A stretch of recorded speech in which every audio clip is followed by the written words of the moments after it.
စတိပဋ္ဌာနာအကြောင်းစတင်ပြီးတော့ပြောတော့ပါတယ်ကာဝေဒနာစိတ်ဓမ္မခေါ်တဲ့အာယု၄ချက်ရှုခွင့်၄မျိုးမှာအနိကတည်ရှိသောအနိကတည်ရှိပြီးတော့မပြတ်ဖြစ်နေတော့အမှတ်ရဖို့ဆိုတာပါဒါကစတိပဋ္ဌာနာပုရဲ့လုံးရဲ့အဓိပ္ပာယ်ပါလုံးရဲ့အဓိပ္ပာယ်သို့တော့စကားအပိုမူဆိုထားလို့ရှိရင်အဓိပ္ပာယ်အပိုမူလည်းပဲယူရတဲ့သဘောကတော့ရှိပါတယ်တော့တတိလောက်တည်းမဆိုဘဲနဲ့ပဋ္ဌာနာထည့်သွင်းပြီးတော့ဆိုထားတယ်ဒီပဋ္ဌာနာမှာလည်းပဲပပြုတ်ပြီးတော့စတိဌာနာလောက်ဒီလောက်တည်းမဆိုဘဲနဲ့ပထည့်သွင်းပြီးတော့ဆိုထားဒါထူးခြားတာပဲအာယုမှာကြညတည်နေတော့အမှတ်ရမှုဆိုတာကြညတည်နေတော့အမှတ်ရမှုဆိုတာပေါ်ရန်ကြောရှက်ပြီးတော့တည်နေတာမျိုးမဟုတ်ပါဘူးဆိုတာပေါ့လေလွန်လွန်ကဲကဲလွန်လွန်ကဲကဲအမျိုးအစားကောင်းတဲ့တည်နေတဲ့တတိမျိုးပါလို့ကြားခြင်းလို့အထူးပြုတဲ့ပုဒ်တွေမနေ့ကပြောခဲ့ပါတယ်ဩက္ကန္တိတောပောတတိအာယုန်နဲ့တက်ဝင်၍တက်ရောက်၍ဝင်သွားတယ်လို့ဖြစ်ပြီးတော့မပြတ်ရည်စည်းကြောင်းရှိလို့ဖြစ်နေတဲ့တတိမျိုးဖြစ်ရမယ်ဆိုတာပါပရမအဓိပ္ပာယ်တစ်ခုမနေ့ကရှင်းလင်းသွားပါတယ်ဒီမှာအဲ့ဒါဒီနေ့ဒုတိယအဓိပ္ပာယ်ပေါ့ပက္ခန္တိတောပောတတိအာယုန်နဲ့ပြေးဝင်စဉ်ဆက်မပြတ်ဖြစ်နေတဲ့တတိပေါ့ဒီတော့ပြေးဝင်နေဆိုတဲ့ကောနှုတ်နှင်းနေနဲ့မရဘူးဆိုတာပေါ့လေနှုတ်မှန်မှန်နဲ့မရဘူးစိတ်နှုတ်မြန်ရမယ်ဆိုတာအဓိပ္ပာယ်အလိုလိုထွက်လာပါတယ်တော့အဲ့ဒါဒီနေ့အဲ့ဒီအဓိပ္ပာယ်ပြောပါမယ်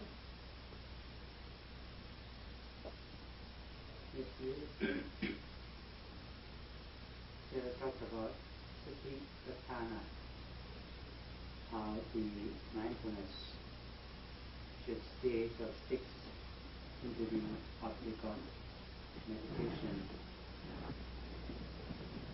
And when the object of meditation is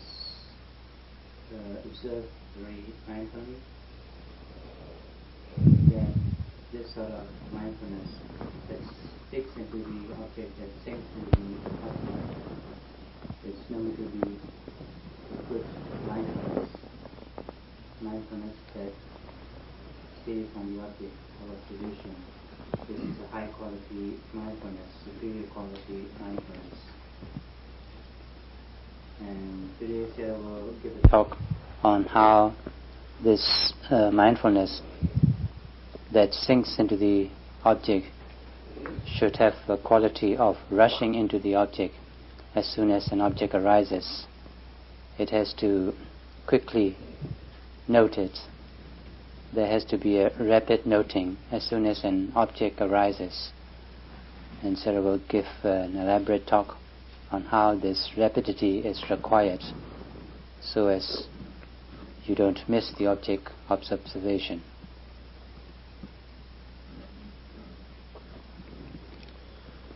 Pekkhanditava Bodhisa, Pekkhanditava လက်ငင်းပေါ်လာတဲ့အာယုံစီတို့ပြေးဝင်၍မပြတ်ဖြစ်နေတာဆိုပါတယ်ပြေးဝင်တယ်ဆိုတော့ဖြည်းဖြည်းလေးလုပ်လို့မရဘူးဆိုတဲ့အဓိပ္ပာယ်ရပါတယ်မှန်မှန်နဲ့လည်းမရဘူးဆိုတဲ့အဓိပ္ပာယ်ရပါတယ်မြန်ရမယ်ဆိုတာပေါ့အဓိပ္ပာယ်လိုထွက်လာတယ်မြင်ရမယ်ဆိုတာပြည့်တယ်ဆိုတာအရှိန်ဟုန်ပါရတာပဲတစ်ချိန်လုံးတစ်ဟုန်လို့သွားတာပဲ သွားလည်းပဲတစ်ချိန်လို့တစ်ခုံလို့ပြန်လာလည်းပဲတစ်ချိန်လို့တစ်ခုံလို့ပေါ့လေမပြေဝပြန်ဝဲများရှင်ပြိုင်တဲ့ပုဂ္ဂိုလ်တွေဆိုလို့ရှိရင်တစ်ချိန်လို့တစ်ခုံလို့သွားရတာပဲအရေးကြီးလို့ရမယ်ကိစ္စဆိုရင်စေးလေးနှိကန်နေလို့မရဘူးတစ်ချိန်လို့တစ်ခုံလို့သွားရတယ်မှန်မှန်လည်းမရဘူးမြင်ရတာပဲနော်ယူအထူးသဖြင့်ယုတ်တရက်ပေးရန်ကြောက်တဲ့ပုဂ္ဂိုလ်ကိုအမြန်ဆုံးကယ်တင်တဲ့အခါမျိုးမှာတစ်ချိန်လို့တစ်ခုံလို့သာပြီးတော့လိုပါတယ်ပြီးတော့ဒီမှာလည်းပဲရှုခွင့်အာယုန်နဲ့မှာရှုမှတ်တဲ့စိတ်ဝင်သွားသလိုမပြတ်တည်ပြီးတော့နေရမယ်ဆိုတာဝင်သွားတယ်လို့ကနှုံးနေနေနဲ့ဝင်တာလည်းရှိတယ်နှုံးမှန်မှန်နဲ့ဝင်တာလည်းရှိတယ်နှုံးနေနှုံးမှန်ကတော့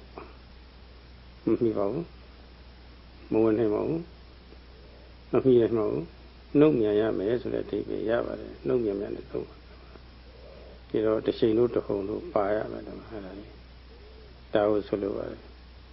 ဟိုအာယုံပေါ်လာတာနဲ့ဒါလည်းဒီဖြတ်ကလေးဆိုတစ်ချိန်လို့တစ်ခုံလို့ရှိမှတဲ့စိတ်ရောက်သွားရမယ်ဖောင်းပေါ်လာတဲ့တစ်ချိန်လို့တစ်ခုံလို့ပိတ်မှုပေါ်လာတဲ့တစ်ချိန်လို့တစ်ခုံလို့အခြားအာယုံလေးပေါ်လာတဲ့တစ်ချိန်လို့တစ်ခုံလို့ဒီသွားရမယ်ဘာဖြစ်လို့တစ်ချိန်လို့တစ်ခုံလို့လောက်ရလဲဆိုတော့ပေါ်လာတဲ့အာယုံလေးတွေကချက်ချင်းဖြစ်ပြီးတော့ချက်ချင်းပြည့်သွားတာလက်ဆက်ဆက်ပူနူးလေးရှိတော့အခါမှာအချိန်မီအုံမီအောင်ဆိုပြီးတော့ဒီကကြိုပြီးတော့လည်းပဲနှိုးကြနေရမယ်တက်လက်တက်ကြွနေရမယ်ဖြက်လက်မှုလည်းရှိရမယ်အားဒီအပြည့်ရှိနေမှအချိန်ဟုံဆိုတာဖြစ်နေပါလေဒီမှာအဲလိုတစ်ချိန်လို့တစ်ခုံလို့အချိန်နဲ့စိတ်နှုံးအပြည့်တင်ပြီးတော့ရှုမှတ်ပါမှလုံလုံကဲကဲထူးခြားတဲ့အမျိုးအစားကောင်းတဲ့တတိမျိုးဖြစ်နိုင်တယ်ဆိုတာတဆင့်ပြခြင်းလို့ကျန်ကများမှာပက္ခန္တိတဝဘောတတိပြေဝင်တဲ့ကဲ့သို့တစ်ချိန်လို့တစ်ခုံလို့သွားပြီးတော့စစ်မပြတ်ဖြစ်နေတဲ့တတိမျိုးပါလို့ဒီလိုပြခြင်းပါတယ် In Pali it is known as Pekkhandetava Pavatati, and that is the kind of mindfulness that rushed into the object of observation. There is no slowness. As soon as an object arises, the mindfulness rushes into that object and notes it and sinks and penetrates into the object. There has to be no slowness. You cannot be slow when an object arises. You cannot just do it with a steady pace. You have to rush into the object of observation, just like athletes rush to the finishing point. And in the same way, whenever there is an object arising to be noted, the mindfulness rushes into that object as soon as it arises. When you have to save someone who is in danger, you don't take your time. There is no time for your slowness. When somebody is in danger, you rush with a great speed to save that person. In the same way, whenever an object arises to be noted, there is no room for slowness. You rush very rapidly with great velocity and you make a note of that object. And when there is this sort of rushing into the object of observation, you really catch that object and note it very penetratively. Like when there is the rising of the abdomen, as soon as it arises, your awareness, your mindfulness, rush into that rising object and note it. When there is the falling of the abdomen, your awareness, your mindfulness, rush into that falling process and note it. And your noting sinks into the object. It's the same with all other objects that arise. Whenever an object arises, like there's a lifting or the moving or the placing,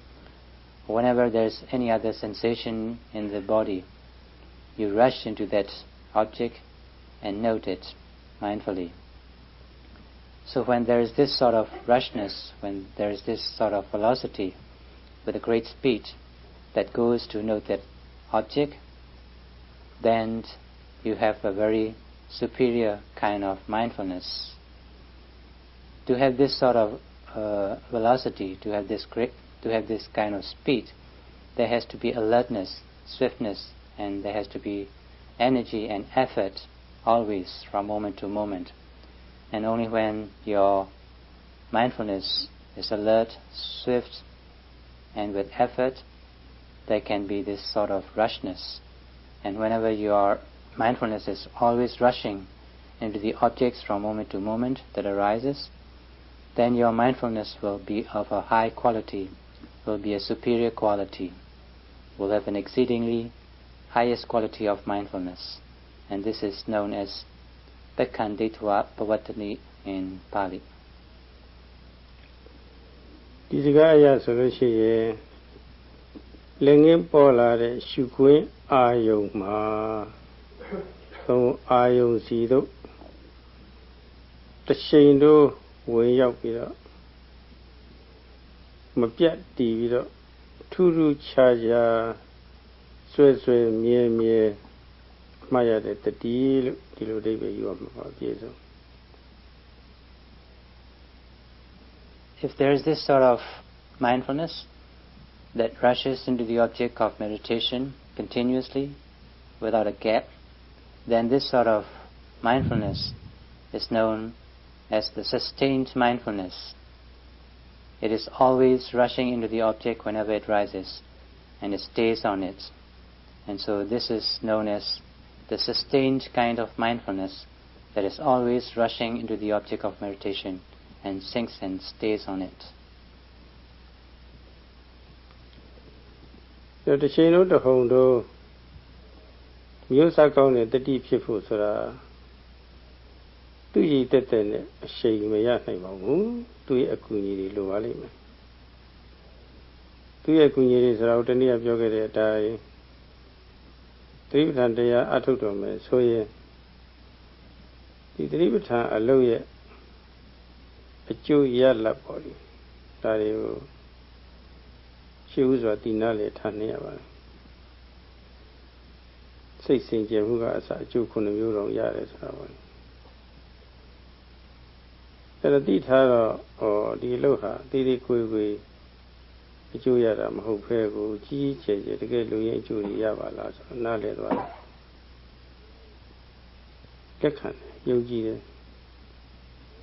အတိအကျဆုံးဖြတ်ချက်ကြသွားတယ်ဒါအဲ့ဒီအကျိုးကိုလည်းပဲလက်ငင်းမြန်မြန်ရလို့ဆန္ဒလည်းပြုတယ်ဒီတတ္တဆန္ဒအခြေခံပါလာပြီမှာတတိအရှိန်အဟုန်ဖြည့်ရေးအတွက်ဒါလေးအခြေခံပါလာပြီဒါတရားဌာနရောက်တယ်ရောက်ပြီးတော့တရားနည်းတွေအထုတ်တဲ့နည်းတွေပြီးပြီးတော့ဘောင်းမှုပေမှုကအစ main object ကိုစတင်ပြီးတော့အထုတ်ဖို့ပေါ့လေအစပြိုးတဲ့ဝရိယရှိဖြစ်တယ်ရှုခွင့်အာယုစီရှိမှတ်တဲ့စိတ်ရောက်သွားအောင်ပေါ့လေအားစိတ်တဲ့သဘောတွန်းတွန်းပြီးတော့ပို့တဲ့သဘောပေါ့လေရဲရဲရင်းရင်နဲ့တွန်းတွန်းပို့တဲ့သဘောပေါ့လေဒါလေးအစဖြစ်လာပြီဒီကြားထဲမှာအခက်အခဲလေးတွေရှိလာလို့ရှိရင်အဲ့ဒီအခက်အခဲကိုကျော်လွန်တဲ့အထိဝရိယအရှိန်မြင့်တင်ပေးတာမြင့်တင်လို့မြင့်တယ်လာတဲ့ဝရိယအစစ်စစ်ပြုသွားရမယ်ပန်းတိုင်ရောက်တဲ့အထိလည်းပဲအစစ်စစ်တိုးပြီးတော့မြင့်တင်ပေးတဲ့ဝရိယအစစ်စစ်ပေါ့လေအဲ့ဒါမျိုးရှိရပါတယ်တော့အဲ့ဒီဟာသိအရေးကြီးပါတယ်အဲ့ဒီဝရိယကိုကျမ်းဂန်များမှာသတိပဋ္ဌာန်သုံးမှာအာတာပလို့ဆိုထားပါတယ်အာတာပဆိုတာကိလေသာအဆူအစီးတွေကို6တွေ့စီတတ်တယ်လို့ဒီလိုအဓိပ္ပာယ်လေးရပါတယ်တနည်းအားဖြင့်လည်းပဲအပူတပြင်းတင်းတင်းရင်အထုံးမှုလို့အဓိပ္ပာယ်လေးရပါတယ်အ ပူတွေမြင့်လို့ဆိုသဖြင့်ဣစစ်စစ်ရော့ရဲကြီးလှုပ်လို့မရဘူးဆိုတာတွန့်ဆုံလှုပ်လို့မရဘူးဆိုတာပေါ့အဲ့ဒီတည်းပဲလူပါသွားပါတယ်အဲ့ဒါလိုအတ္တဘလုံးလဝရိယမျိုးပါ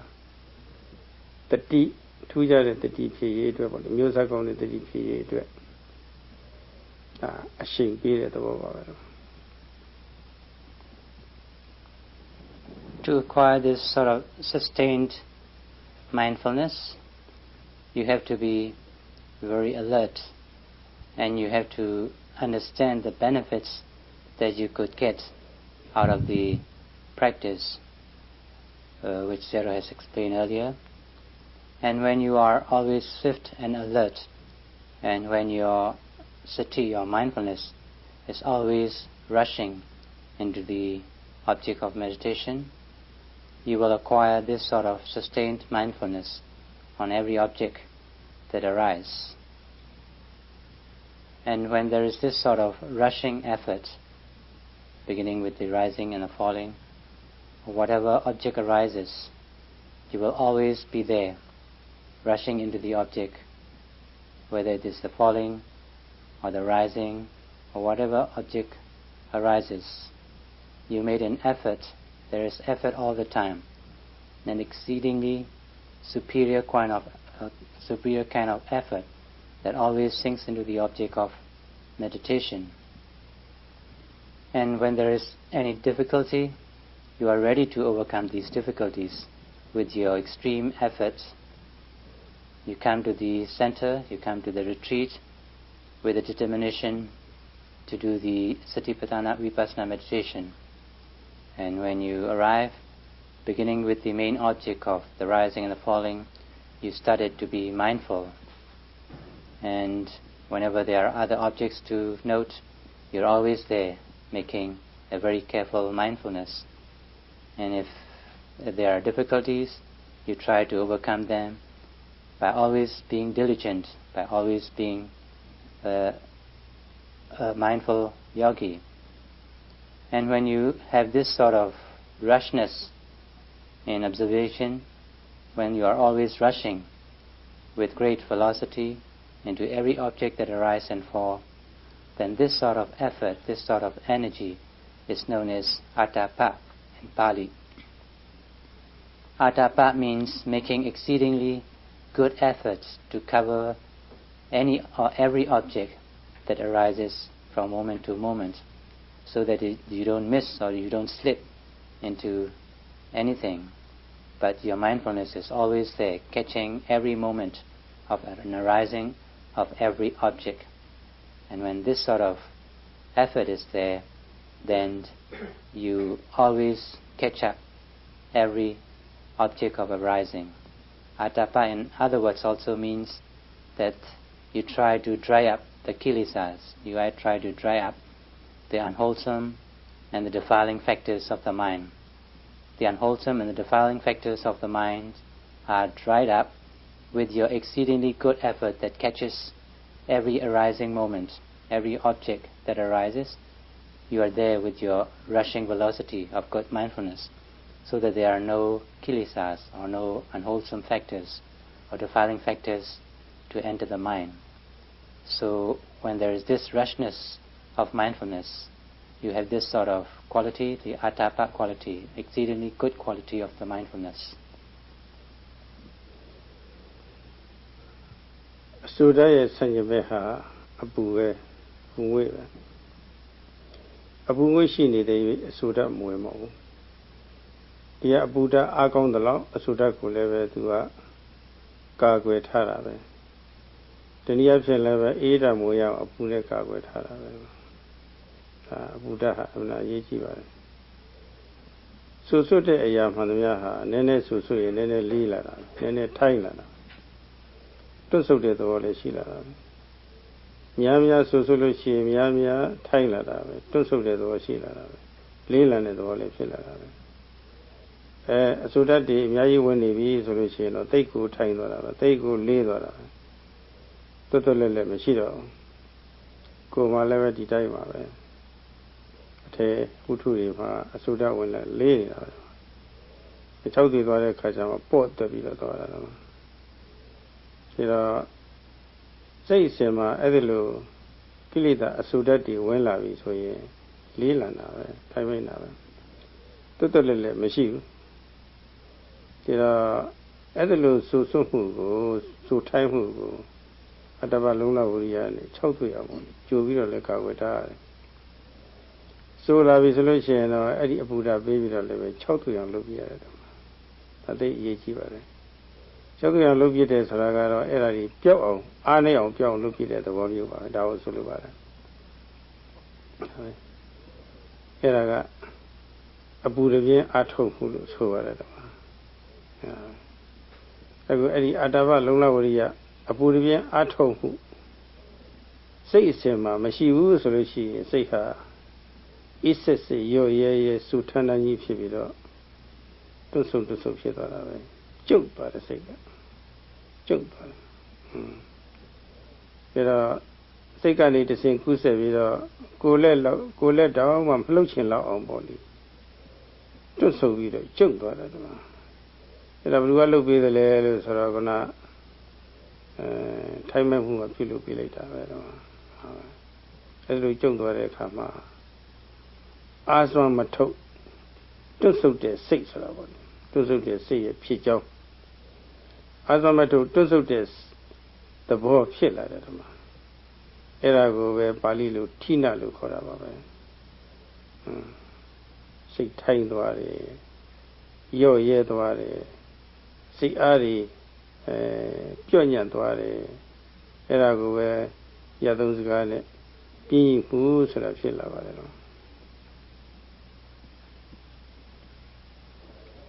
The opposite of dryness is the wetness. When things are wet, then things are hazy. It has a hazy quality. There is dullness, heaviness. And in the same way, when the mind is wet or dry, then there will be haziness, there will be dullness, dull quality. Your mind is not alert. Just like when clothes are wet, they will be heavy, hazy, dull. And in order to get rid of this wetness of the mind, when the mind is wet, heavy, dull, then there is no swiftness in the mind. The mind will not be rushing into the objects of observation. It will be slow and dull. And in that case, you have to make great effort, exceedingly a good effort, to be mindful of the objects that arise from moment to moment. But when the mind is wet, then there will be laziness. The mind contracts. It retreats. It does not have the intention or the desire to be mindful. There is slackness in the mind. There will be haziness. There will be dullness. You want to retreat. There is contraction in the mind. And there is no alertness. There is no swiftness. So that is why you have to make great effort when there is this sort of wetness or dullness or laziness in the mind. And when there is this sort of laziness, dullness, it is called as tina in Pali. Tina means getting lazy, getting dull, getting heavy. There is no more swiftness.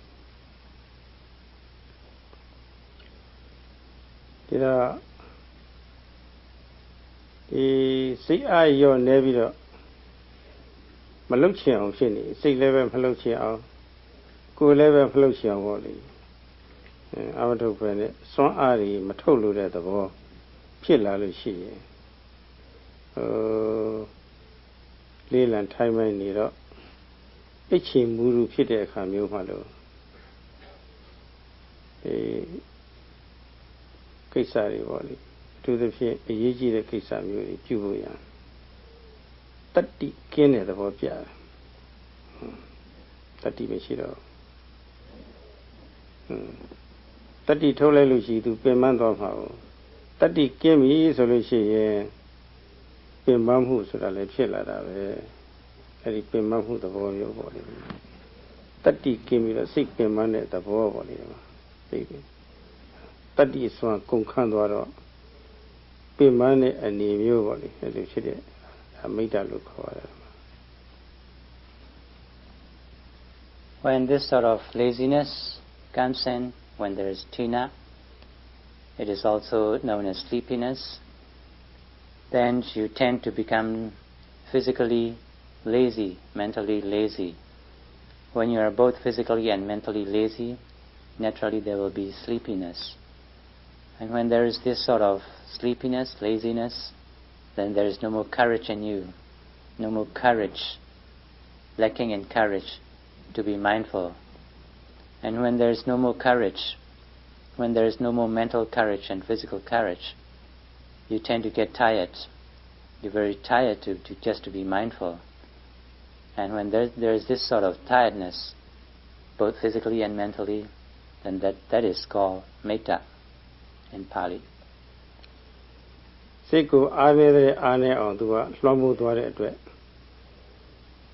မလုံချင်လောက်အောင်ဖြစ်သွားတယ်ဆိုတော့တတ္တိစွမ်းအားတွေကုန်ခန်းသွားတယ်ဆိုတော့သူ့မှာစိတ်အစဉ်မှာအပူဓာတ်တွေမရှိတော့ဘူးအတ္တပခေါ်တဲ့အပူဓာတ်မရှိတော့ဘူးပူဓာတ်မရှိတော့အေးကလွှမ်းမိုးလာတာပေါ့တဖြည်းဖြည်းမလုံချင်မကြင်အောင်ဖြစ်လာအေးဓာတ်တွေလွှမ်းသွားတာလွှမ်းသွားတော့စိတ်ကပြစ်ချွေးကြီးဖြစ်လာထောပတ်ကြီးကပထမအပူအရှိန်နဲ့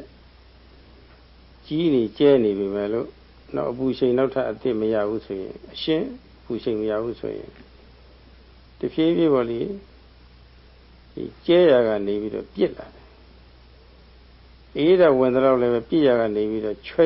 ကြည့်ဖြစ်ပြီးတော့ချွဲရနေပြီးတော့နောက်ဆုံးခဲသွားတာပဲအဲ့ဒီခါကျတော့ထောပတ်ဟာပြက်ပြက်ပြူပြူမရှိတော့ဘူးတဲ့တုံးလိုက်ခဲလိုက်ကြီးခါလည်းပြစ်ချွဲကြီးဖြစ်ပြီးတော့သွားတယ်ကွာဒါတော့ပမုန်းတို့ဘာလို့တုတ်တဲ့အခါမျိုးပါအခဲလိုက်ကြီးဆိုတော့ပမုန်းပုံမှာပြန့်ပြူမရှိဘူးကွာဒါတော့ထောပတ်ကိုအပူပေးပြီးတော့တုတ်လိုက်တဲ့အခါကျမှပမုန်းပုံမှာပြက်ပြက်ပြူပြူဖြစ်သွားတာပဲကွာပြက်ပြက်နှံ့နှံ့ဖြစ်သွားတာကွာဒါ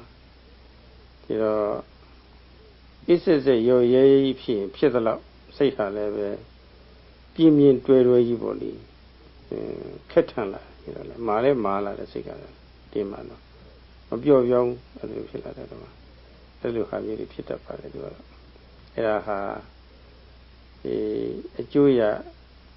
ရေးအတွက်လုပ်ငန်းမှာအများကြီးထိခိုက်ဖြစ်ပါတယ်ထိခိုက်နေပါတယ်အထူးသဖြင့်အခုလိုစိတ်ကြီးကြီးကင်းဝေးစင်ကြအောင်ပြင်းပြင်းထန်ထန်အထုတ်ရတဲ့သတိပဋ္ဌာန်လုံးမှာဆိုလို့ရှိရင်သူကသိအနှောက်အယှက်ဖြစ်ပါတယ် And when you have no courage, there is no more courage in the mind, no more courage physically, then you tend to be retreating from the practice. Just like when the mind is lazy, just when the mind is sleepy, then it's like the mind is like a thick fluid. When the fluid is thick, there is no fluidity because it tends to get thicker and thicker, and at last it gets to the solid state, just like butter. When the butter thickens due to the coldness, it will be hard to spread on a slice of bread. And when it is in a solid state, it is even more difficult to spread on the bread. So in order for you to get the butter to spread evenly, and you have to make the butter to melt, you have to give heat to the butter so that it will be good to spread on the bread. In the same way, when your mind is thickened because of the laziness, because of the dullness, haziness, you have to try to awaken. You have to try to make your mind to melt. And when you try to get your mind to melt, then it will work in a better way. But if it is like thick butter, if it is like a solid butter, then the mind will be lazy. It will be retreating all the time. There is no courage. So when there is no courage in the mind, then you lose all the objects of meditation. You lose sight of the object of meditation. And when your mind is in this state of solidity, in this state of thickness, that is always lazy, hazy, dull, then you will never get the benefits of the practice. You will never enjoy the benefits of the practice. ဒီတော့အာဇောမထုတ်ဒီတိုင်းအလွတ်နေတဲ့သဘောအစွမ်းတတ္တိကုန်ခါပြီးတော့ပင်မတဲ့သဘောယူတိုက်ဖြည့်ရေးမှာအာဇောတစ်ခုလိုပါတယ်အဲဒီအာဇောတစ်ခုထုတ်ယူရပါတယ်အဲဒီအာဇောတစ်ခုကတော့ခုနစောစောပိုင်းကပြောခဲ့တဲ့အာတာပအစွမ်းတစ်ခုနဲ့ပြီးတော့ချိန်အားအစွမ်းတစ်ခုပေါ့စူးစိုက်စိုက်ရှုခေါ်တဲ့ဇန်သဘောပါတယ်ချိန်အားအစွမ်းတစ်ခုပေါ့ဆိုလိုတာကတော့လည်းငယ်ပေါ်လာတဲ့အာယုချိန်ရွယ်ပြီးတော့